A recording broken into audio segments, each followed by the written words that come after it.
sync. We're a little rusty. Yeah. Welcome back to Two Dudes Talking Motorcycles. I am Gleb, one of the dudes, and you can find me on Instagram at Gleb Lapham. I am Mitch. You can find me on Instagram at Meech2dbeach, and then our podcast site, our page, is a TDT Motorcycles podcast, right? Or is it just just at TDT Motorcycles. TDT Motorcycles. There we go. And you can always email us your comments, suggestions, feedback, ride stories. If you bought a new bike, let us know. And you can always email us at tdtmotorcycles@gmail.com. So welcome back. We kind of had a slow month last month and only put out one episode just because I was traveling at the end of August. You were traveling at the end of September, and we kind of just the month just kind of got away from us. But we're back, and with some big news, because today our main topic is going to be about the newly announced R1300 GS from BMW, and I've been really looking forward to talk about this bike because this announcement has been rumored for a while, and BMW finally revealed the new GS. Another way you can put it is like you ride a Triumph, but you're having an emotional affair with BMW. A little bit, and the reason for that is because like BMW, or at least the GS, is kind of almost like the OG adventure bike, and I always thought it looked iconic, and you see it everywhere. You see it pretty much any globetrotter out there on a motorcycle.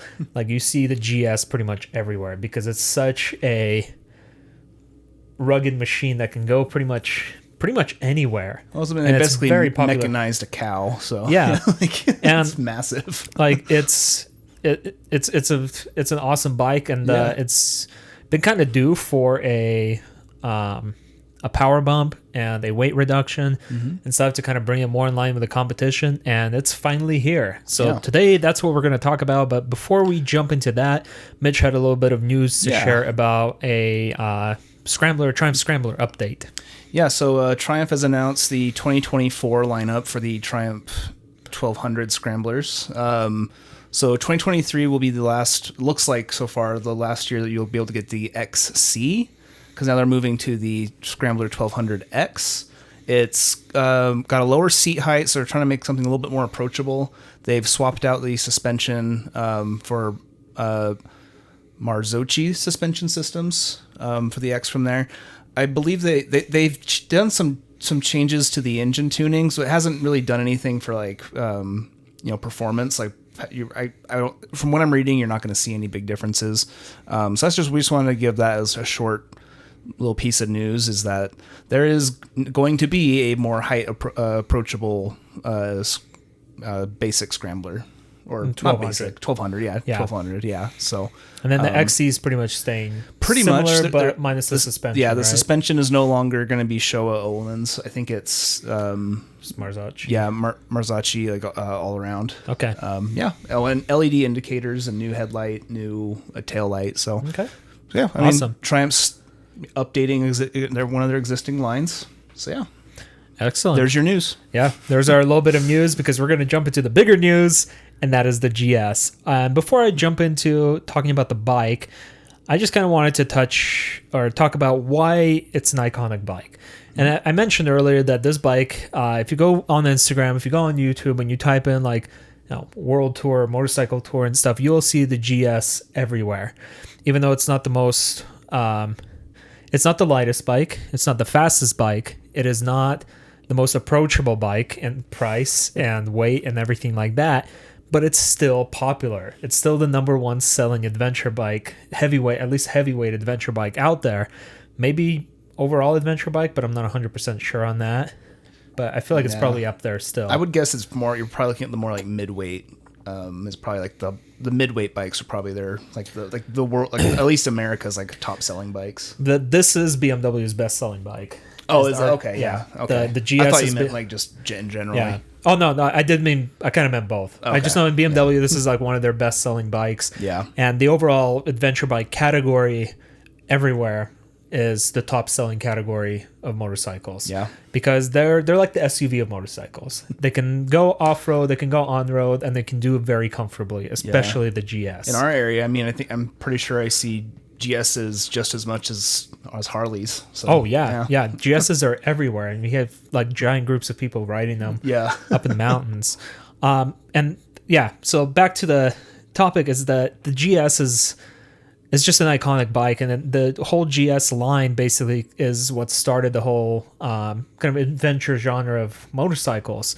The original GS came out 43 years ago, or I think 44 years ago at this point, and it was called the R80 G/S. And the GS stands for Gelände/Straße, which is German for like off-road, on-road, or off-road/street, which kind of basically sets that bike up for what it has been known to do. Yeah. Is tackle both on-road comfortably, ride off-road comfortably, and people take these things around the world. It's crazy. It's a very like special machine that basically spawned the whole separate genre of motorcycles that we now have today. Yeah. And throughout the year, so that was in 1943, so that was back in the 1980s when the first one came out.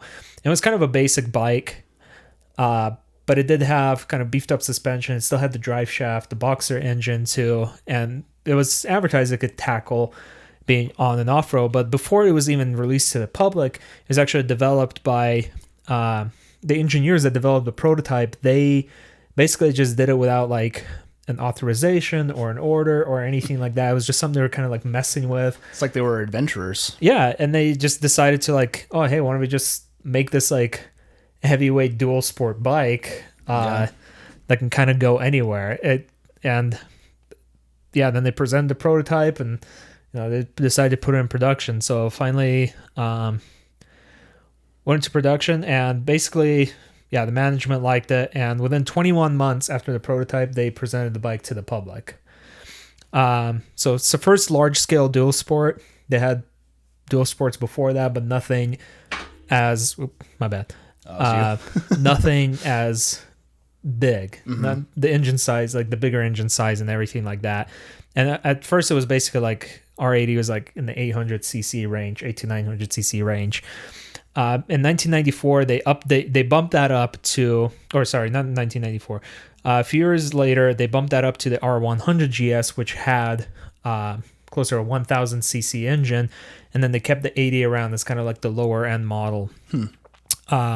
They had the monolever rear suspension, so the single shock, single-sided swing arm, and a lot of those features they still carry over to this day on that bike. In 94, they had the R1100 GS, which was the first enduro bike with a 4-valve engine, and it kind of offered more capacity, more like fuel capacity and everything like that. Basically, more adventure ready.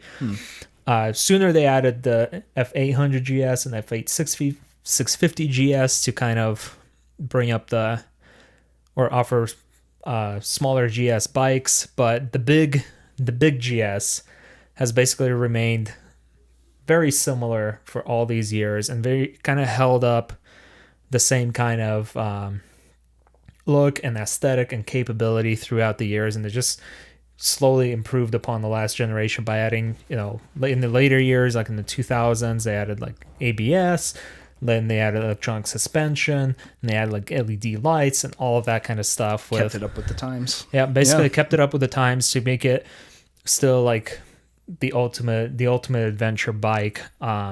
Introduced things like riding modes, the TFT, and all of that kind of stuff. Eventually, it did become water cooled, and to this day, it still remains kind of that water/liquid cooled mix and match. And one of the most iconic things is, we've talked about this before, is Long Way Round. So this is kind of like the show that helped propel the popularity of this bike by a large amount, because for those of you that aren't familiar, this is like 2005 in the first one. Yeah, somewhere around there. Yeah. So Evan McGregor, Obi-Wan himself, and Charlie Borman, they rode their I think it was the R1100 or 1150 at the time. Yeah, I think GS across basically around the world, and At first, they approached KTM to do that, and the KTM did not want to provide them any press bikes, but BMW stepped up and provided them 3. 2 for for Evan McGregor, 1 for and Charlie Borman, and then 1 more for their camera person. And they basically took these bikes around the world, and that helped propel the popularity of that bike as this like globe-trotting machine. And they did it pretty much without any major breakdowns that were caused by just like normal wear and tear. Yeah. The biggest thing they had is the cameraman. He took a pretty hard fall and it broke the frame of the bike, which kind of messed it up for the rest of the journey. Turns out you kind of need that to ride a... Yeah. Your motorcycle kind of needs a frame. So that series basically kind of helped propel the popularity of the BMW, the GS series of BMW bikes. And it's kind of cemented its reputation and its place as like the globe-trotting bike. And so that brings us to the new one, the R1300 GS. And do you want me to continue, or do you want to talk about some of the...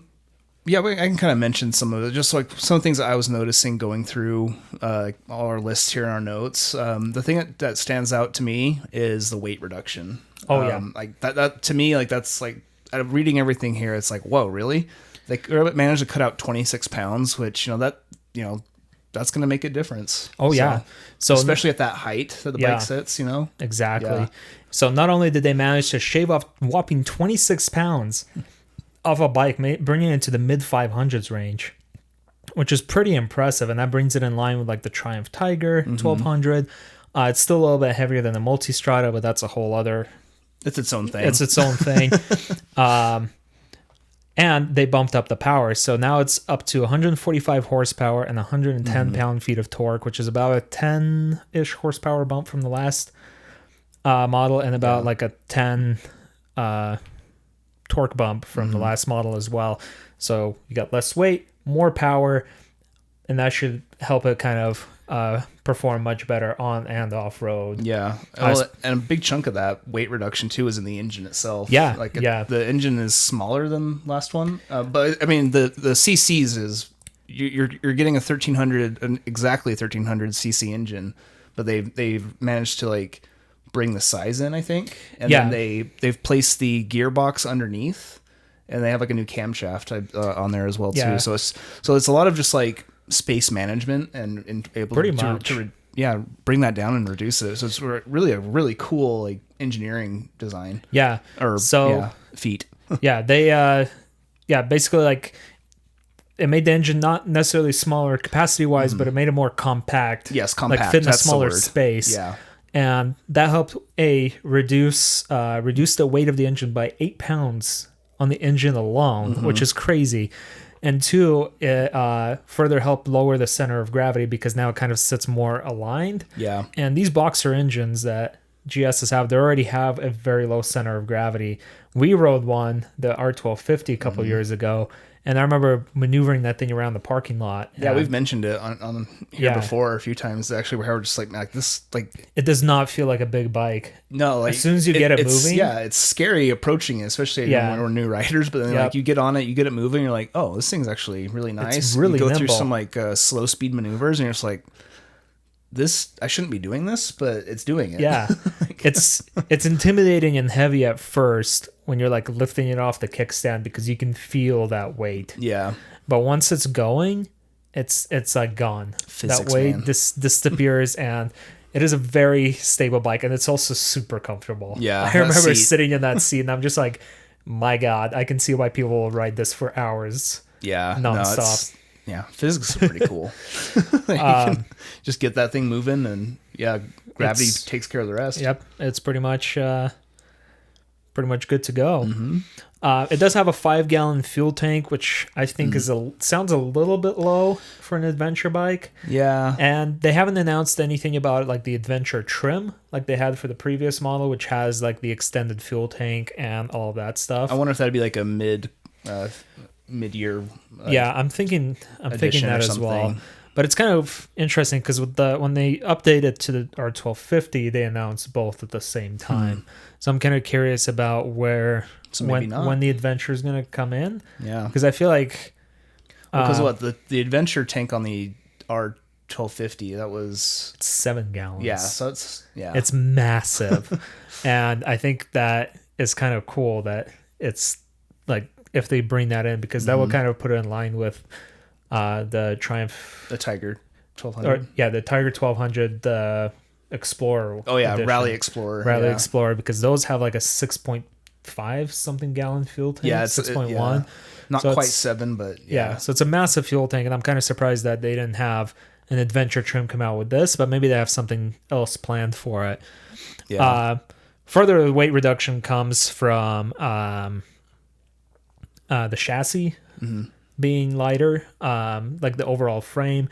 The rear subframe is now aluminum, so it's so it feels much lighter, and it's also more rigid. So it's supposed to be much better off road and have a lot more feedback and response, and just overall better handling. And it should go without saying that because of the new engine, gearbox, and everything, it's that chassis is also lighter because they redesigned it as well. They didn't just swap out material; it's a whole new chassis. Oh yeah, it's a whole new chassis, and that's a lot of the weight comes from there. But overall, basically, between the engine and the transmission and the new camshafts and everything like that, the drivetrain alone was reduced by 14.3 pounds.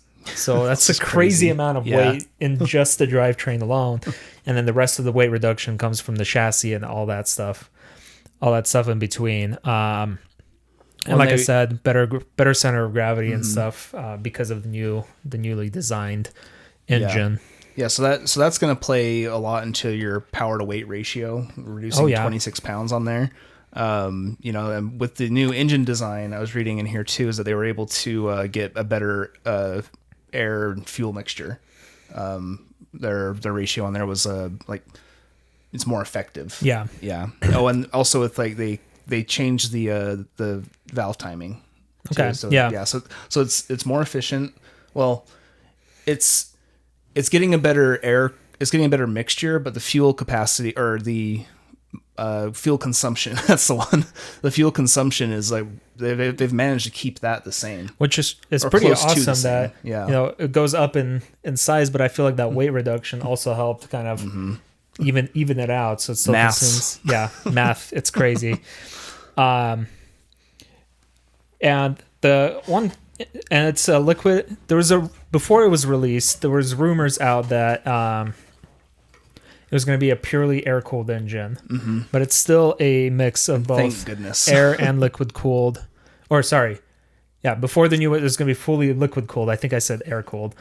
Oh yeah, yeah. No. So before it came out, there was rumors that it was going to be a fully liquid-cooled engine. However, it's not. It's still a mix of air and liquid-cooled, just like the predecessor. But I think it's more streamlined looking and stuff. But those cylinders stick out far enough that I feel like air cooling is just going to be naturally there, regardless. You talk to an R19 rider, they'll tell you all air cooled cylinders. I mean, your feet are baking. Oh yeah. I bet. And I think it's kind of cool that basically the same engine setup, this Boxer twin with a drive shaft, has been around basically all of BMW's motorcycling history. Yeah, their original engine was that similar configuration. Yep. If it works, if it ain't broke, don't fix it, right? Or however this saying goes. So moving on from the engine and drivetrain, let's talk a little bit about the electronics. And basically, it's got 4 new riding modes. On the standard, you get 4 riding modes: rain, road, eco, and enduro, which is their off-road mode. And the enduro mode is kind of similar to what we have our off-road modes on our bikes. It shuts off the rear ABS. It allows for more wheel slip. The traction control is less aggressive, and all of that stuff. And then eco mode is something we don't have, but basically that cuts the throttle response, kind of makes the engine run more efficiently. So if you want to squeeze out as many miles as you can out of your fuel tank, that's where the eco mode kind of comes into play. Yeah. And then further for riding modes, they do have optional modes that you can get part of the package upgrade. Oh, right. And that is their Dynamic and Dynamic Pro and Enduro Pro.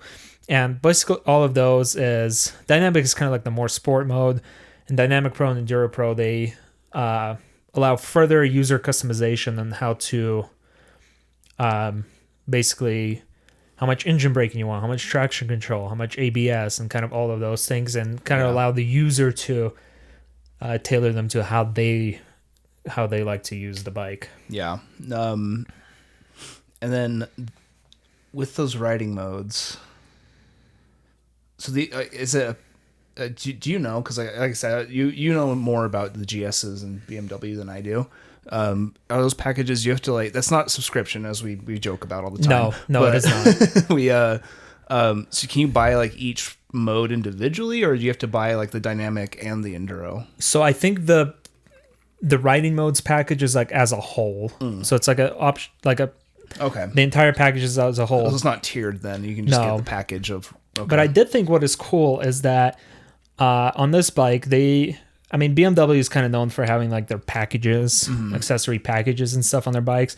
But they actually do have a lot of accessories and options you can get, optional equipment that you can get a la carte. So you can pick each one individually, which I thought was really nice. But they still do have the different packages as well. And I'll go over those in a minute.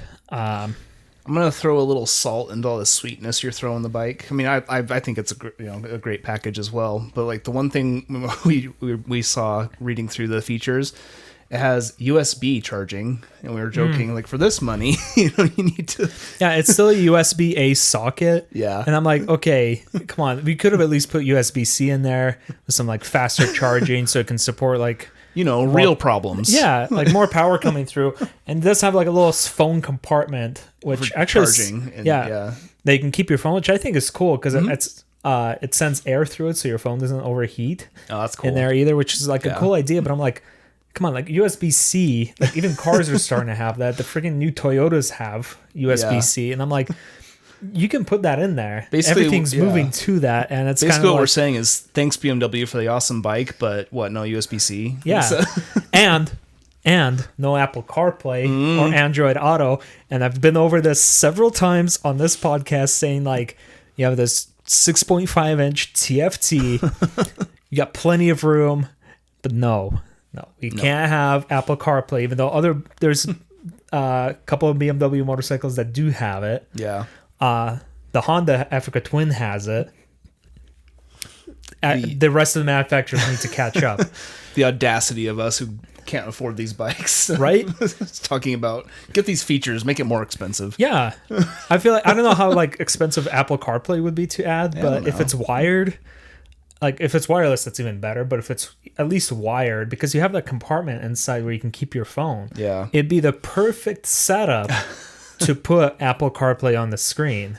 But I think BMW also like sells kind of their Garmin BMW like navigation units. I'm willing to bet there's a lot of business decisions that kind of keep them from wanting to put that in, because they want people to buy their little navigation cradle and then hook up the GPS to it. But it's all ridiculous, because I'm like, you have this giant screen, like we can utilize it for better stuff than just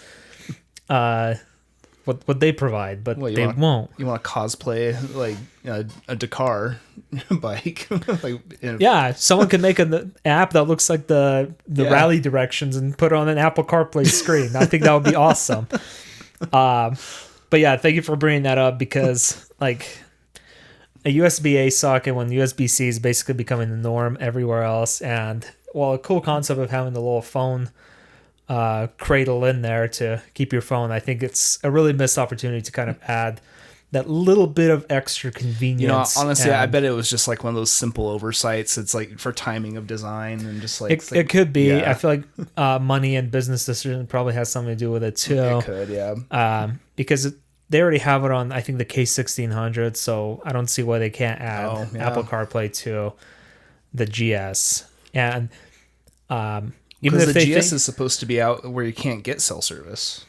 Yeah, and even then, like, and that's a fair point. You can still get like regular GPS, and it's not like it's forcing you to use Apple CarPlay. I think it'd be nice to have the option to do it, especially with having a USB socket. Yeah, you would need Apple Maps to find a Starbucks on your GS. You would, so, yeah.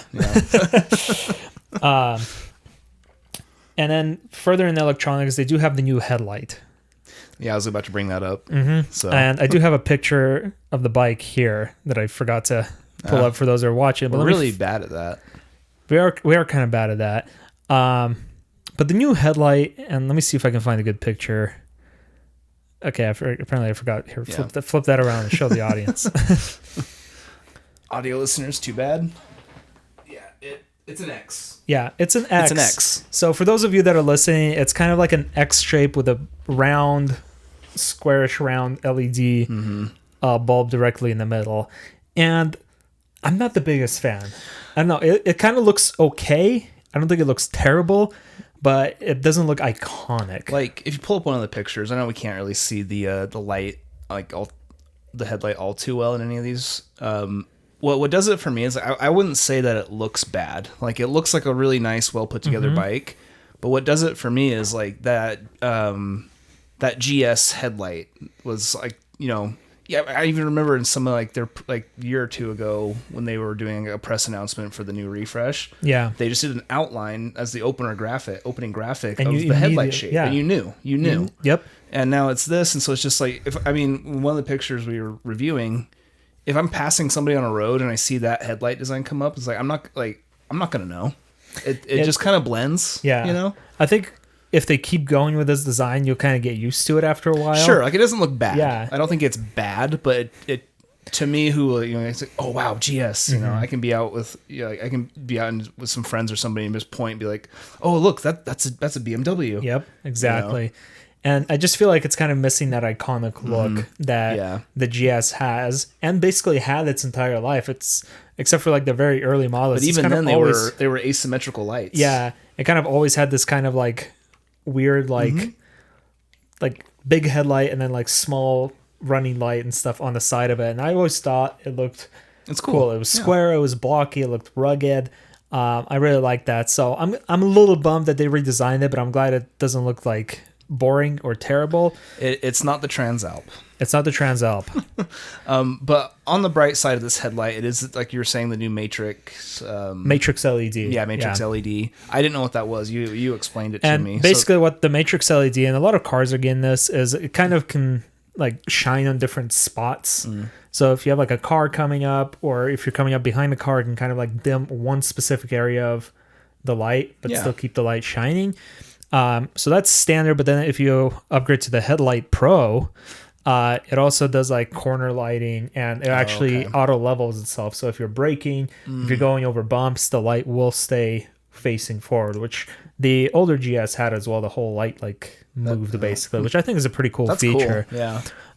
Design wise, one of the things I do like is, you can see on the picture here, is that they kept the beak over there. And I think that's a very good look for any adventure bike. Yeah, throwback to episode 1 with the Transalp. That's how you do a beak. Yeah, you needed a beak. The Transalp just kind of looks like a stub nose. Yeah. It's like a Voldemort, just nose cut off. Yeah. No, so BMW, they got that for them going at least. Yep. They did keep a really nice beak, but it's just it just blends. The headlight just doesn't. I don't know. It just doesn't do it for me. It'll probably grow on. I feel like it'll grow on me. But at the start, it's kind of just not looking how I imagined it would. Yeah. Other electronics include there's optional active cruise control, so it'll match the speed of the car in front of you. Front collision warning will slow itself down, which I think is kind of cool on the bike, and blind spot monitoring, which both the Tiger 1200 and the new Multistrada both have, which I think is interesting. It's just like we talked about, features and tech. It's just coming in. It's just for good. Safety. It trickles down. Yeah. And watch soon that blind spot monitoring and all those features, they'll eventually trickle down to lower and lower tier bikes. Does have an optional heated seat for both passenger and rider. And the competition has as well. Yep. And it's got a new SOS button, which I thought was interesting. Oh. Same with the new F900 GS. I missed that part. So it's basically kind of like, I'm not sure exactly how it works. I think, but I'm guessing it's similar to like OnStar you get on cars. So if you're in a wreck or a crash, you can kind of just hit that button and automatically start contacting the necessary like people. And I'm not sure if I don't think it's available in all countries and stuff. So I'm not 100% sure on that. Yeah. But that's the electronics. And then Next, we can talk about. We already talked about the engine and the drivetrain. Did we mention power output? We did, right? We did, yeah. 145 horsepower at 7,750 RPM, and 110 pound-feet of torque at 6,500 RPM. Yeah, which is it is above what the previous the predecessor is. And what I thought was a really interesting thing, and they mentioned this specifically in the press release, is that you got more than 96 pound-feet of torque available for anywhere from 3,500 to 7,800 RPM. Peppy. Which is really nice, especially if you are doing off-roading. That low-range torque really helps kind of keep the momentum going. I know all about low-range torque. At lower speeds. Yeah, you got a lot of torque at 4,000 RPM? Three? Yeah. Your bike is a tractor. It just goes forward. I got that thing up a hill in second gear at maybe 2,000 RPM. The thing just, it has all its power down low, which I love that. It's fun. It's so much fun. And did you want to talk to them about the suspension and the brakes? Yeah, I got mine up here as well. One thing I guess I can start with the new telelever system. So that's basically the monoshock of how it connects the forks to the body, and I guess the handlebar, obviously. Yeah, for those of you that are unfamiliar, several BMW models use what they call a telelever suspension, and it basically kind of there's no fork seals to worry about because it's just all in that giant monoshock in the middle. Yeah. But they kind of redesigned that and kind of made it a little bit better off road. Yeah. So we've talked about weight. I think it shaves off 3.9 pounds, but just by switching up the materials that they had used previously from there.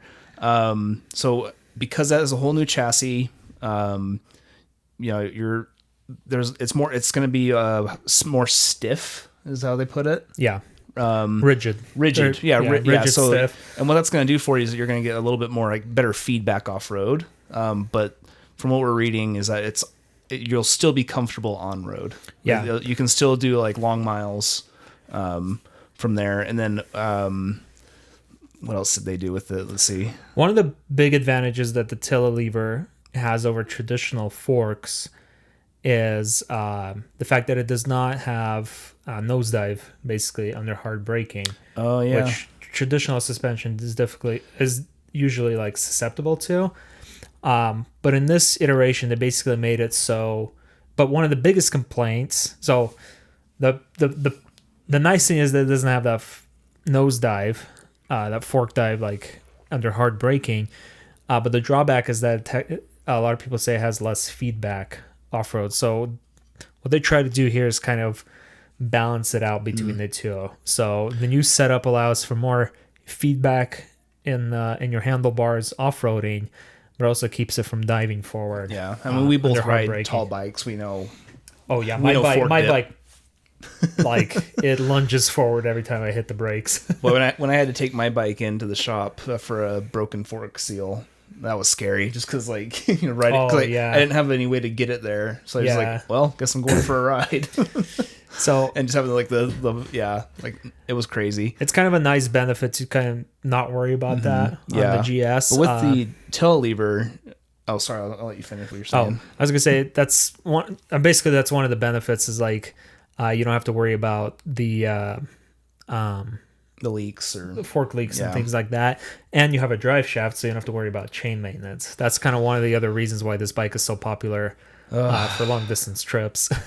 You just made me depressed. I need to clean my chain. I know, me too. I haven't cleaned mine in so long. I cleaned mine more recent than you, I think, but because of our ride to Bear Lake, I haven't cleaned it since. I haven't cleaned it since. So I'm just oh damn it. I know. I need to clean mine too. But back to the telelever, like I was saying, is with the different options that you do have options for automatic adjustments, by your rider mode. They have height adjustment as well. That's new.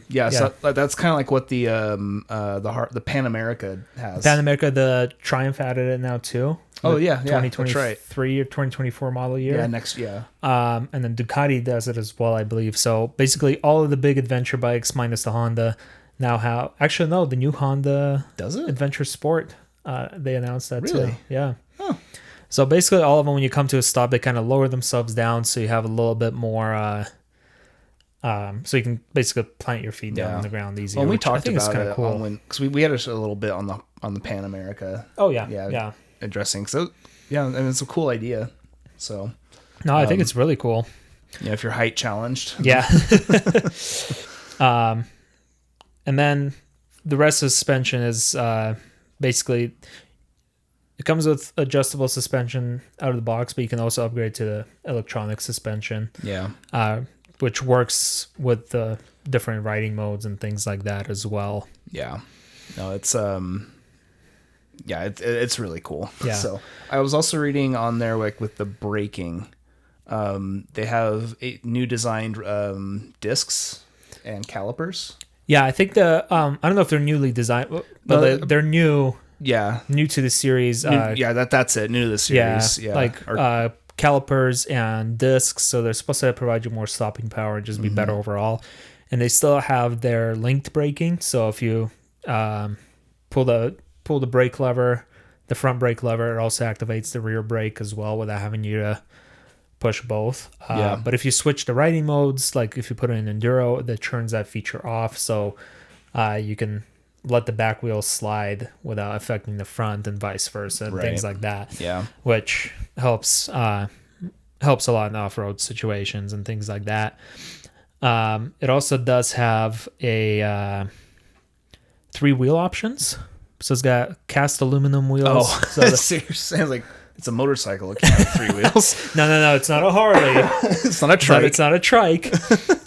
No, it's got 3 different wheel types you can get for the bike.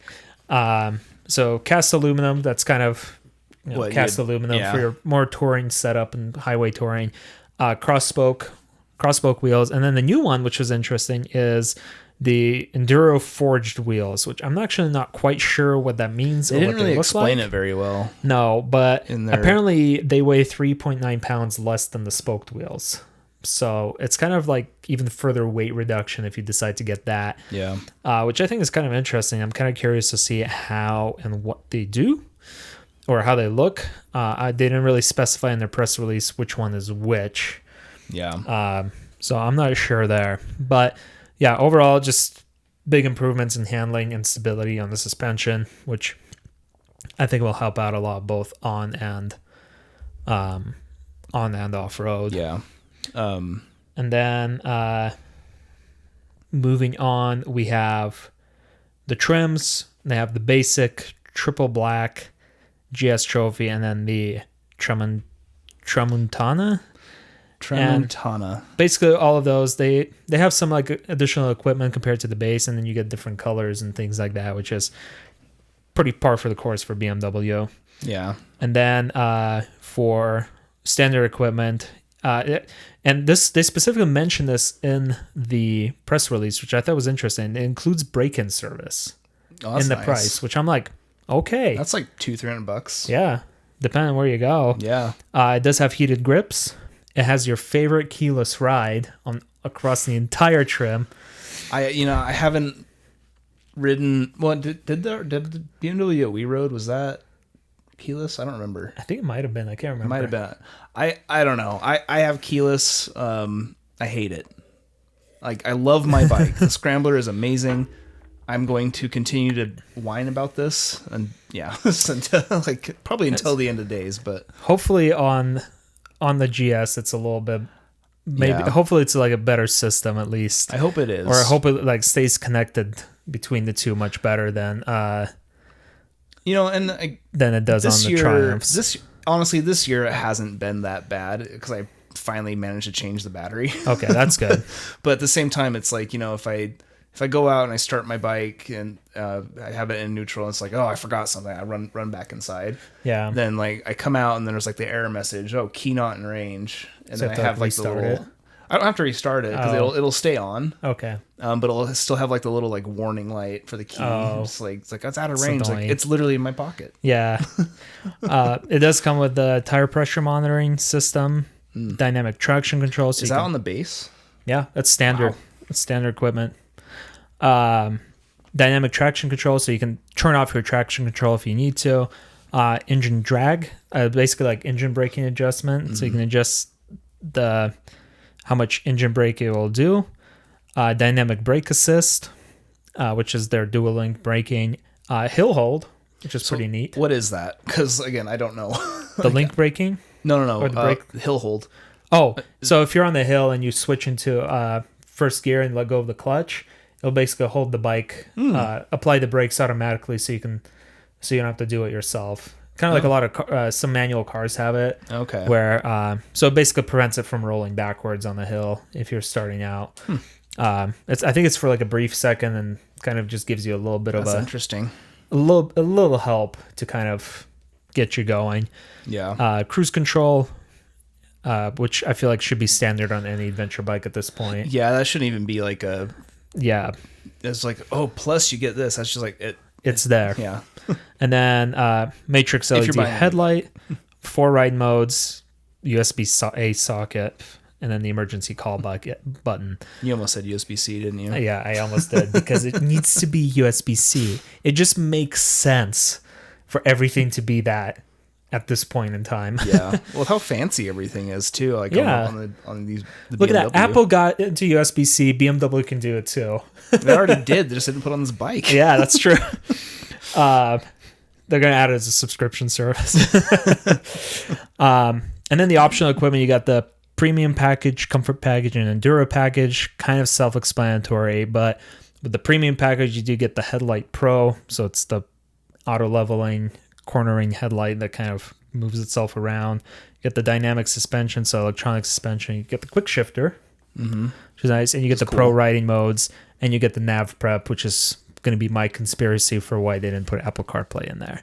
And you also get the luggage racks included. Not the luggage, just the racks. Yeah. Comfort package. You know, the first thing you want to do after you buy a $20-something thousand bike is spend another $1,500 on your luggage. Exactly.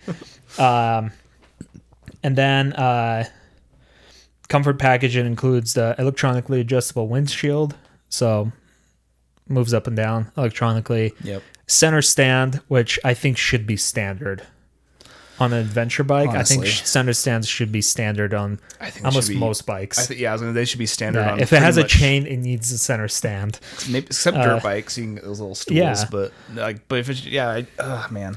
If you don't have, sorry, I'm really sorry, but if you don't have a center stand, like it's a game changer. It makes everything so much easier because, when I got my center stand, it made oil changes. It made the chain oil changes too, but like the chain maintenance go from 15 to 20 minutes of rolling it up and down my driveway to I don't know, about 5 minutes of just spinning the wheel and just spraying it down and calling it good. It's so much easier. And then for the enduro package, it has a handlebar riser, make it a little easier for riding standing up. Crash bars for the engine, sump guard. It's actually got short levers for the brake and the clutch, so it kind of helps because off-roading you're most likely using like the 2 fingers, so you always have more control. I've actually thought about wanting to switch out my handles. I thought about that too. Yeah, just kind of, I don't know, might make it look cooler as well. Yeah.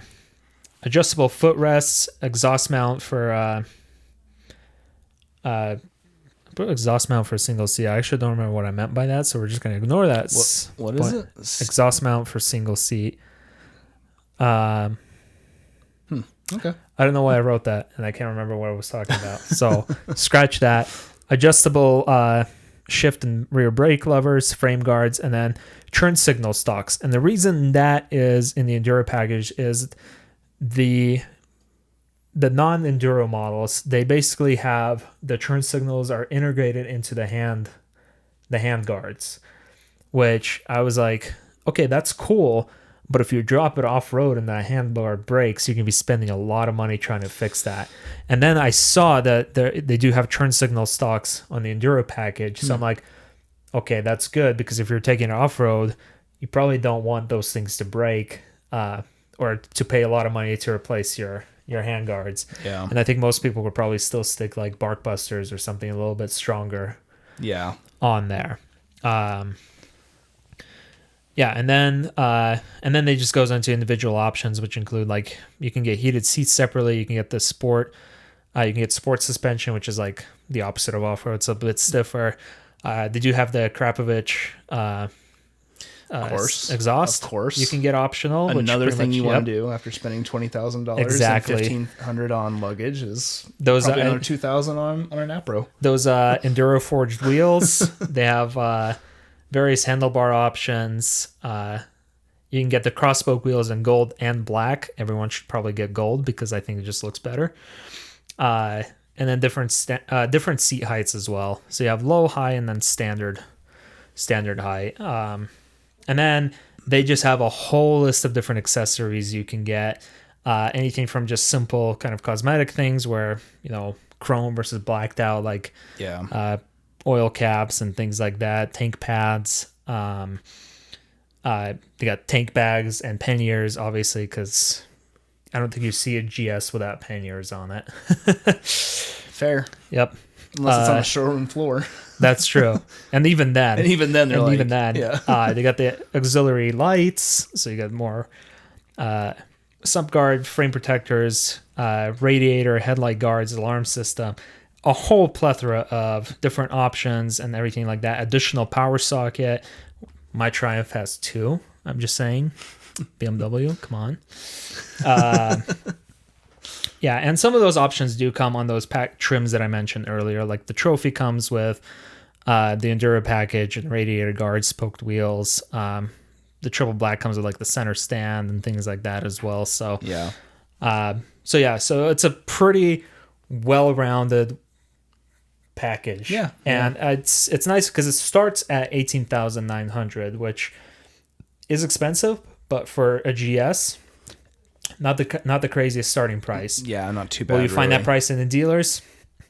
I honestly don't know because dealers love markups, and it's going to be a popular bike. So I feel like, it's going to be one of those bikes where people are probably going to be more inclined to spend more to kind of get more of the equipment right off the bat instead of buying stuff separately.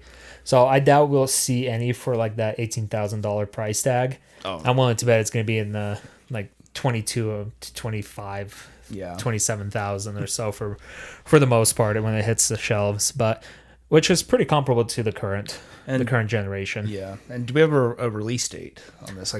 We do not have an actual release date, but it's supposed to be hitting dealers in February. Okay. Or not February, sorry. Winter of 2024. Winter of 20. Okay. Yeah. So next winter, basically.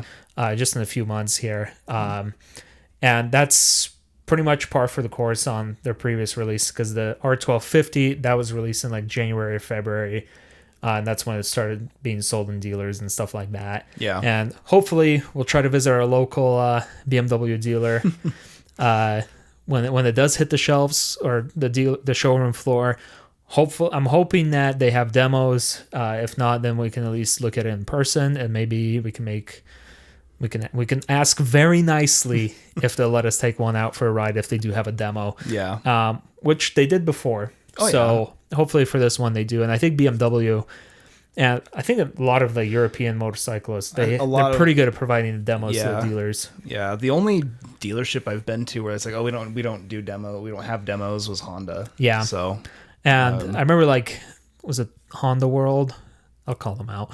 They were very stingy with the test ride when I was shopping for my CB. Yeah. Yeah. Well, the guy came with me. He rode a separate bike, so I had to follow him and things like that. I didn't end up buying from them because they never got back to my phone call.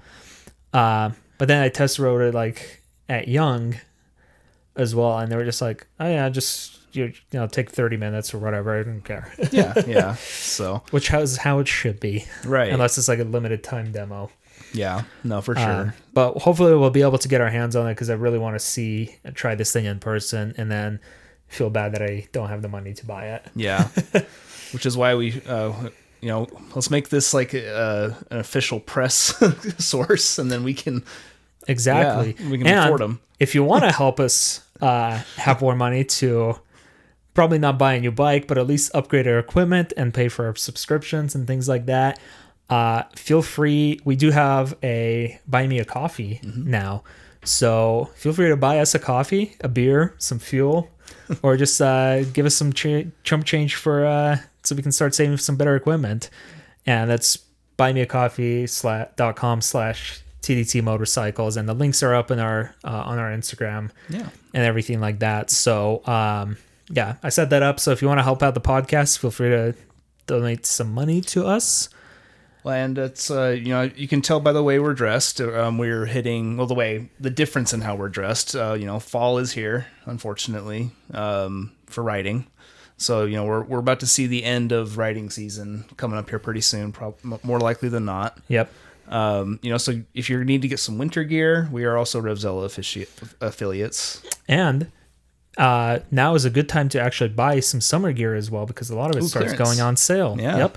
You get all the past 2023, 2022 inventory being cleared out, making room for the new stuff. So, use our link, use our affiliate link. It's in the podcast description and in the episode description. So, it won't save you any money, but it also doesn't cost you anything extra. But it does give us a little bit of it's another way to support us. A little bit of a bump. If you care to. Yeah. If you're already shopping for gear, it would be awesome if you decide to use our link so we can get some. If you're gonna buy it anyway, if you're gonna buy it, might help us out a ton. Might as well help us out. Yeah. We would very much appreciate it.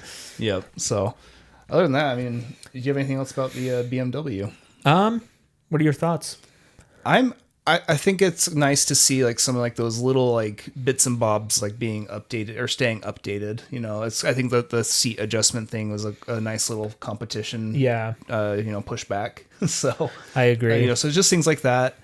Like I said, the headlight, it's not bad, but it just doesn't have the same standout as the previous headlight. In my opinion, overall design, I think it's still not looks bad. Good. It's not bad. What I think I like about this though is that it feels like a true upgrade, like a true update. Mm-hmm. It doesn't feel like a small iteration. It doesn't feel like, we just slightly improved over the last one. It's got a slight power. It's a whole new bike. Yeah. It's not like, we bumped up the engine power and then called it good, basically. But no, less weight, more power, new features, new suspension.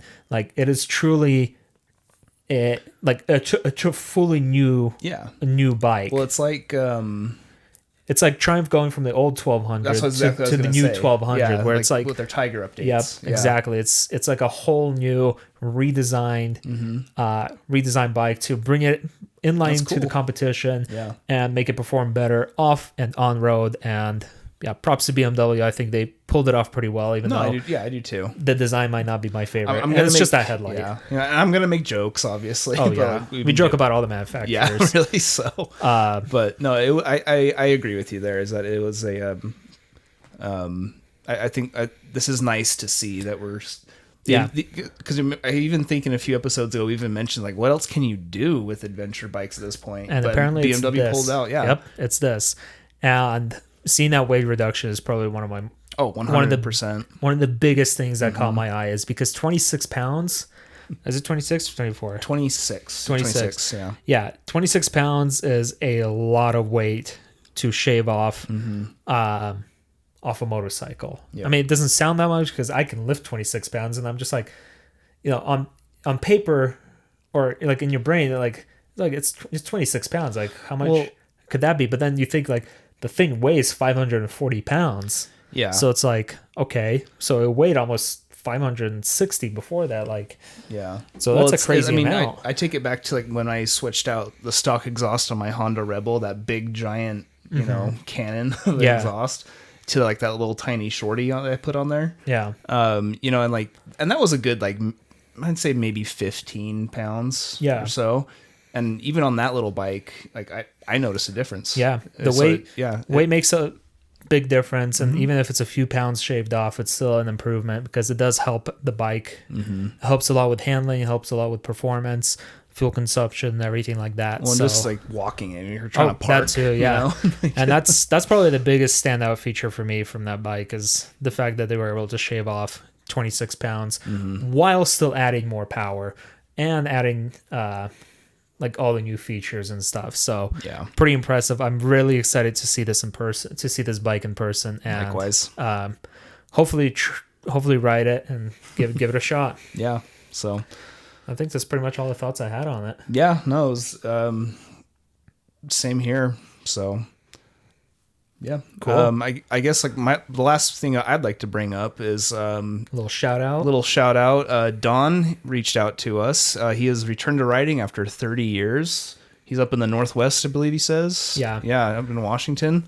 Rocking an 87 Honda Goldwing. It's a pretty sweet bike there, Don. Yeah, so And I read your email, and noticed you ride up to Vancouver and up to BC with your buddies and stuff like that, which makes me super jealous because that's the area that I hopefully hope to live in the future one day. And it's one of my goals to go up there and ride. So through Washington, through BC and Vancouver and stuff. So that's pretty awesome. Thank you for reaching out, and thank you for listening. yeah, welcome back to riding. Yeah, that's welcome awesome. back. So But anyways, like you guys, if you have any comments and want to chat with us, feel free to shoot us an email, and we're always super excited to hear from you. It's one of my favorite parts. I love it. Yeah. So anyways, thank you so much for listening. This is a lot of information in this episode, but I was very excited about this. He was very this excited. bike. Yeah. Even though I'm not a BMW rider, I do respect what they put out on their bikes and stuff. So yeah, this was good time. Yeah, I was very excited to talk about this. But anyways, thank you guys so much for listening, and we'll see you in a couple of weeks. Yeah, we're back. We're back. Have a good one.